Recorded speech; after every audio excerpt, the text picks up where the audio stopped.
पड़ा आपको के हैं आप उसमें? सबसे पहले मैं मीडिया का आप सभी का धन्यवाद करना चाहूँगा। जिस तरीके से आपने एक महत्वपूर्ण सवाल मेरे से पूछा है, जो हमारे जम्मू कश्मीर लद्दाख में हमारे एसपीओ भाई और बहनें हैं। मैंने पिछले 7 साल से इस मूवमेंट को चलाया है और मैंने ये महसूस किया था कि ये बेल्ट फोर्स में होने के बाद ये ना कोई प्रोटेस्ट कर सकते हैं, ना अपने सीनियर ऑफिसर के पास अपनी फरियाद ले सकते हैं, क्योंकि इनको ये डर रहता था कि हमें किसी भी वजह से टर्मिनेट यानी डिसंगेज ना कर दिया जाए। तो मैंने ये महसूस किया, क्योंकि मैं आपको एक जानकारी बताना चाहूँगा। मैंने खुद इसी डिपार्टमेंट में फॉरेंसिक साइंस लैब में 11 साल सर्विस करने के बाद मैंने डिपार्टमेंट से रिज़ाइन किया और मैंने इनको परिवार की तरह माना है और मैं इनके लिए पिछले 7 साल से संघर्ष कर रहा हूँ। और मैं एक महत्वपूर्ण जानकारी देना चाहता हूँ जिसमें हमें काफ़ी हद तक कामयाबी मिली, जिसमें इनकी सैलरी में इजाफा हुआ। 3,000 से 6,000, 9,000, 12,000, 15,000, 18,000 तक पहुँचे और उसके बाद काफ़ी चीज़ों से ये महरूम रहे। जब हमने बार बार गवर्नमेंट से अप्रोच की, जहां मैं आपको जानकारी में बताना चाहूँगा कि देश के प्रधानमंत्री तक मैं पहुंचा, 2 बार पहुंचा और वहां से रिप्लाई भी आया। सारा प्रोसेस होने के बाद जब हमने महसूस किया कि जम्मू कश्मीर की गवर्नमेंट जो है इनके साथ जो रवैया इख्तियार कर रही है वो काबिल बर्दाश्त नहीं है, तो हमें मजबूर होके हमें सुप्रीम कोर्ट ऑफ इंडिया जाना पड़ा, जिसमें इसी साल में मैंने एक वहाँ पर पिटीशन फाइल की थी।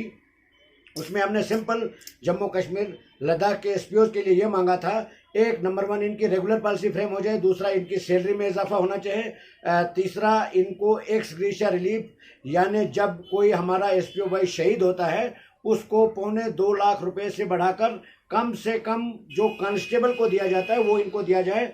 और ये चीज़ें जो सुप्रीम कोर्ट में पिटीशन फाइल हुई और 8 मार्च 2021 को उस पिटीशन का हेयरिंग हुई। हमारे उस सुप्रीम कोर्ट के 2 जज साहबान ने सुनवाई के दौर में ये जजमेंट दी और उन्होंने ये जजमेंट पास किया ऑनरेबल हाई कोर्ट के लिए कि ये प्राइमरी रिलीफ है, यानी ये ऑनरेबल हाई कोर्ट ने ही इनको रिलीफ दे देनी चाहिए थी। तो एक आर्डर पास हुआ। इस वक्त मैं आपकी जानकारी में बताना चाहूँगा और तमाम 35,000 अपना जो परिवार है मेरा, एसपीओ भाई और बहनें और उनका जो परिवार है, उनको ये पैगाम देना चाहूँगा आपके चैनल के माध्यम से कि इस वक्त जो उनका केस है ऑनरेबल हाई कोर्ट में है, 2 पिटिशनें लगी हैं और वहाँ से नोटिस इशू हो चुके हैं और जैसे आपसे मैंने काफ़ी डॉक्यूमेंट्स भी शेयर किए हैं। और मैं सबसे बड़ी बात मुबारकबाद देना चाहूँगा एसपीओ को कि अब यूटी गवर्नमेंट भी उनके फेवर में लेटर्स लिख रही है, जिसमें आपने खुद देखा होगा, कुछ लेटर आपने खुद चेक किए। तो मैं आपको बताना चाहूँगा कि होम डिपार्टमेंट के पास इस वक्त जो इनका नोटिस का रिप्लाई आना है, अब होम डिपार्टमेंट भी इनके फेवर में नज़र आ रहा है। मैं आज भी कश्मीर में हूँ, अभी मैं सेक्रेटरीट में, कल भी मैं सेक्रेटरीट में था, आज भी सेक्रेटरीट जा रहा हूँ और मैंने एडवाइज़र साहब को, भटनागर साहब को एक लेटर दिया था। आज उन्होंने बोला है कि जवाब हम देंगे। हमने ये रिक्वेस्ट की है कि जो हमारे प्रिंसिपल सेक्रेटरी होम के पास नोटिस गए हैं उसका रिप्लाई फौरी तौर पर दिया जाए, जिससे हमारे जम्मू कश्मीर लद्दाख के एसपीओ की जो एक तो रेगुलर पॉलिसी और दूसरा जो सैलरी में बढ़ोतरी का ऑनरेबल हाई कोर्ट को जजमेंट देने में मज़ीद टाइम न लगे। मैं आपको बताना चाहूँगा कि एसपीओ के लिए मैंने पूरे देश की टॉप लीडरशिप तक मैंने इनकी आवाज़ पहुँचाई। इस वक्त ऐसा था कि जम्मू कश्मीर का एसपीओ जो था, हमारा लद्दाख का एसपीओ, वो अपने सीनियर ऑफिसर के पास भी नहीं जा सकता था। आज वो टाइम आ गया है, हमारा जम्मू कश्मीर का हर एसपीओ सर ऊंचा करके अपनी ड्यूटी सर अंजाम दे रहा है और हर एक ऑफिसर के पास जाता है और उसको किसी भी किस्म की परेशानी नहीं आती है। आप कभी कल्पना भी नहीं कर सकते हो कि जो शख्स 24 घंटे, जो जवान हमारे लिए, हम सब के लिए, रक्षा के लिए, हमारे जम्मू कश्मीर के लिए, हमारे देश के लिए तत्पर रहता है, अपनी जान की परवाह किए बगैर। इनकाउंटर में सबसे पहले हमारा एसपीओ भाई होता है, कहीं एसपीओ भाई शहीद हो गए, कहीं जख्मी हो गए।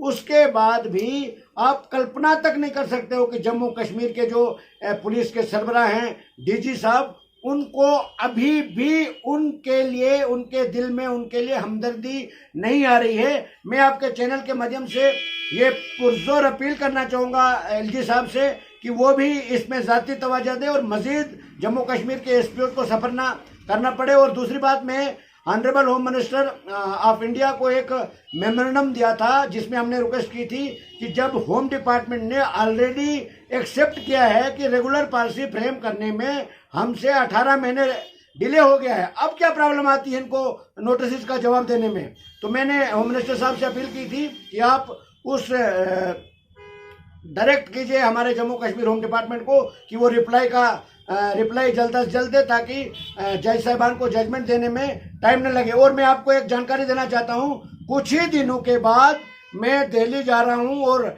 जब तक मुझे home minister of India Amit Shah साहब से मुलाकात नहीं होगी तब तक मैं दिल्ली से वापस नहीं आऊँगा।